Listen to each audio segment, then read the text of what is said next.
श्री गणेशाय नमः। श्री जानकी वल्लभो विजयते। श्रीमद् वाल्मीकि रामायण 14वां सर्ग। महाराजा दशरथ जी के द्वारा अश्वमेघ यज्ञ का सांगोपांग अनुष्ठान।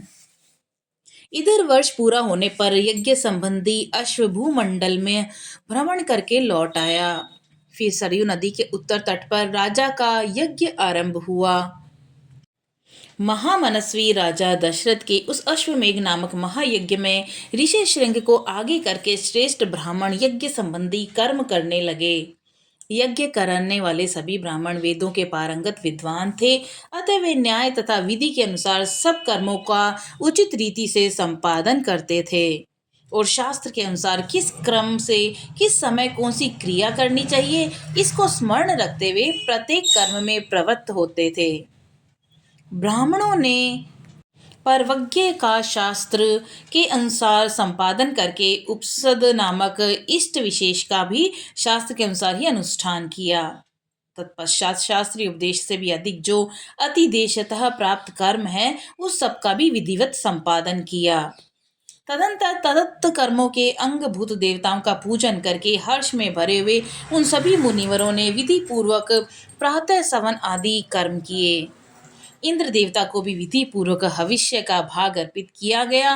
पाप निवर्तक राजा सोम का रस निकाला गया और फिर क्रमशः माध्यान्ह सवन का कार्य प्रारंभ हुआ। तत्पश्चात उस श्रेष्ठ ब्राह्मणों ने शास्त्र से देखभाल कर मनस्वी राजा दशरथ के तृतीय सवन कर्म का भी विधिवत संपादन किया।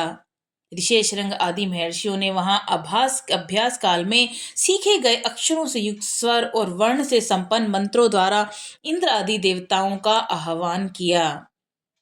मधुर एवं मनोरम समागान के लय में गाए हुए आह्वानम मंत्रों के द्वारा देवताओं का आह्वान करके होताओं ने उन्हें उनके योग्य हविष्य के भाग समर्पित किए। उस यज्ञ में कोई अयोग्य अथवा विपरीत आहुति नहीं पड़ी, कहीं कोई भूल नहीं हुई, अनजान में भी कोई कर्म छूटने नहीं पाया, क्योंकि वहां सारा कर्म मंत्रोच्चारण पूर्वक संपन्न होता दिखाई देता था। महर्षियों ने सब कर्म क्षेम युक्त और निर्विघ्न परिपूर्ण किए। यज्ञ के दिनों में कोई भी ऋत्विज थका मांदा या भूखा प्यासा नहीं दिखाई देता था। उसमें कोई भी ब्राह्मण ऐसा नहीं था जो विद्वान ना हो अथवा जिसके 100 से कम शिष्य या सेवक रहे हों।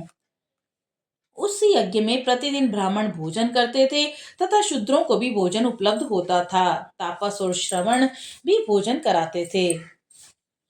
बूढ़े, रोगी, स्त्रियां, बच्चे भी यथेष्ट भोजन पाते थे। भोजन इतना स्वादिष्ट होता था कि निरंतर खाते रहने पर भी किसी का मन नहीं भरता था। अन्न दो, नाना प्रकार के वस्त्र दो, अधिकारियों की ऐसी आज्ञा पाकर कार्यकर्ता लोग बारंबार वैसा ही करते थे। वहां प्रतिदिन विधिवत पके हुए अन्न के बहुत से पर्वतों जैसे ढेर दिखाई देते थे। महामनस्वी राजा दशरथ के उस यज्ञ में नाना देशों से आए हुए स्त्री पुरुष अन्न पान द्वारा भली भांति तृप्त किए गए थे। श्रेष्ठ ब्राह्मण भोजन विधिवत बनाया गया है, बहुत स्वादिष्ट है, ऐसा कहकर अन्न की प्रशंसा करते थे। भोजन करके उठे हुए लोगों के मुख से राजा सदा यही सुनते थे कि हम लोग खूब तृप्त हुए, आपका कल्याण हो। वस्त्र आभूषणों से अलंकृत हुए पुरुष ब्राह्मणों को भोजन परोसते थे और उन लोगों की जो दूसरे लोग सहायता करते थे, उन्होंने भी विशुद्ध मणि में कुंडल धारण कर रखे थे। एक सवन समाप्त करके दूसरे सवन के आरंभ होने से पूर्व जो अवकाश मिलता था, उसमें उत्तम वक्ता धीर ब्राह्मण एक दूसरे को जीतने की इच्छा से बहुतेरे युक्तिवाद उपस्थित करते हुए शास्त्रार्थ करते थे। उस यज्ञ में नियुक्त हुए कर्म कुशल ब्राह्मण प्रतिदिन शास्त्र के अनुसार सब कार्यों का संपादन करते थे। राजा के उस यज्ञ में कोई भी सदस्य ऐसा नहीं था जो व्याकरण आदि 6 अंगों का ज्ञाता न हो, जिसने ब्रह्मचार्य का व्रत का पालन न किया हो तथा जो बहुश्रुत न हो। वहां ऐसा कोई द्विज नहीं था जो वाद विवाद में कुशल न हो। जब यूप खड़ा करने का समय आया, तब बेल की लकड़ी के 6 यूप गाड़े गए, उतने ही खेर के यूप खड़े किए गए तथा पलाश के भी उतने ही यूप थे जो बिल्व निर्मित यूपों के साथ खड़े किए गए थे। बहेड़े के वृक्ष का एक यूप अश्वमेघ यज्ञ के लिए विहित है। देवदार के बने हुए यूप का भी विधान है, परंतु उनकी संख्या न 1 है न 6। देवदारू के दो ही यूप विहित हैं। दोनों बाहें फैला देने पर जितनी दूरी होती है उतनी ही दूर पर वे दोनों स्थापित किए गए थे। यज्ञ कुशल शास्त्रज्ञ ब्राह्मणों ने ही इन सब यूपों का निर्माण कराया था। उस यज्ञ की शोभा बढ़ाने के लिए उन सब ने सोना जड़ा गया था। पूर्वोक्त 21 यूप 21-21 अश्नि 504 अंकुल ऊंचे बनाए गए थे। उन सबको पृथक पृथक 21 कपड़ों से अलंकृत किया गया था। कारीगरों द्वारा अच्छी तरह बनाए गए थे। वे सभी सुदृढ़ यूप विधि पूर्वक स्थापित किए गए। वे सब के सब 8 कोणों से सुशोभित थे। उनकी आकृति सुंदर एवं चिकनी थी। उन्हें वस्त्रों से ढक दिया गया था और पुष्प चंदन से उनकी पूजा की गई थी। जैसे आकाश में तेजस्वी सप्त ऋषियों की शोभा होती है, उसी प्रकार यज्ञ मंडप में विदीप्तमान यूप सुशोभित होते थे। सूत्र ग्रंथों में बताए अनुसार ठीक माप से ईंट तैयार कराई गई थी। उन ईंटों के द्वारा यज्ञ संबंधी शिल्पी कर्म में बहुत कुशल ब्राह्मणों ने अग्नि का चयन किया था। राज सिंह महाराज दशरथ के यज्ञ में चयन के द्वारा संपादित अग्नि की कर्मकांड कुशल ब्राह्मणों द्वारा शास्त्र विधि के अनुसार स्थापना की गई। उस अग्नि की आकृति दोनों पंख और पुच्छ फैलाकर नीचे देखते हुए पूर्वाभिमुख खड़े हुए गरुड़ की सी प्रतीत होती थी। सोने की ईंटों से पंख का निर्माण होने से उस गरुड़ के पंख सुवर्णमय दिखाई देते थे। प्रकृत अवस्था में चित्त अग्नि के 6 प्रस्तार होते हैं, किंतु अश्वमेघ यज्ञ में उसका प्रस्तार 3 गुना हो जाता है। इसीलिए वह गरुड़ाकृति अग्नि 18 प्रस्तारों से युक्त थी। वहां पूर्वोक्त यूपों में शास्त्रविद पशु, सर्प, पक्षी विभिन्न देवताओं के उद्देश्य से बांधे गए थे। शामित्र कर्म में यज्ञ अश्व और कूर्म आदि जलचर जंतु जो वहां लाए गए थे, ऋषियों ने उन सबको शास्त्र विधि के अनुसार पूर्वोक्त यूपों में बांध दिया। उस समय उन यूपों में 300 पशु बंधे हुए थे तथा राजा दशरथ का वह उत्तम अश्व रत्न भी वहीं बांधा गया था। रानी कौशल्या ने वहां प्रोक्षण आदि के द्वारा सब ओर से उस अश्व का संस्कार करके बड़ी प्रसन्नता के साथ 3 तलवारों से उसका स्पर्श किया। तदंतर कौशल्या देवी ने सुस्थिर चित्त से धर्म पालन की इच्छा रखकर उस अश्व के निकट एक रात निवास किया। उसके पश्चात होता, अर्धवयु और उद्गाता ने राजा की क्षत्रिय जातीय महिषी कौशल्या, विश्व जाति स्त्री वावाता तथा शूद्र जाति स्त्री परिवृति इन सब के हाथ से उस अश्व का स्पर्श कराया। इसके बाद परम चतुर जितेंद्रिय ऋत्विक ने विधि पूर्वक अश्वकंद के गूदे को निकालकर शास्त्रोक्त रीति से पकाया। तत्पश्चात उस गूदे की आहुति दी गई और राजा दशरथ ने अपने पाप को दूर करने के लिए ठीक समय पर आकर विधि पूर्वक उसके धुएं की गंध को सूंघा। उस अश्वयज्ञ यज्ञ के अंगभूत जो जो हवनीय पदार्थ है, उन सबको लेकर समस्त 16 ऋत्विज ब्राह्मण अग्नि में विधिवत आहुति देने लगे। अश्वमेध के अतिरिक्त अन्य यज्ञों में जो हवि दी जाती है, वह पाकर की शाखाओं में रख दी जाती है एवं परंतु अश्वमेध यज्ञ का हविष्य बैंत की चटाई में रखकर देने का नियम है। कल्पसूत्र और ब्राह्मण ग्रंथों के द्वारा अश्वमेध के 3 सवनीय दिन बताए गए हैं। उनमें से प्रथम दिन जो सवन होता है, अग्निष्टोम कहा गया है। द्वितीय दिवस सादे सवन को उकथ्य नाम दिया गया है और तीसरा दिन जिसका सवन का अनुष्ठान होता है, उसे अतिरात्र कहते हैं। उसमें शास्त्रीय दृष्टि से विहित बहुत से एक दूसरे क्रतु भी संपन्न किए गए। दो ज्योतिष्टोम आयुष्टोम यज्ञ 2 बार अतिरात्र, 5वां अभिजीत, छठा विश्वजीत, 7वें 8वें आतियोर्म, ये सब के सब महाक्रतु माने गए जो अश्वमेघ के उत्तर काल में संपादित हुए।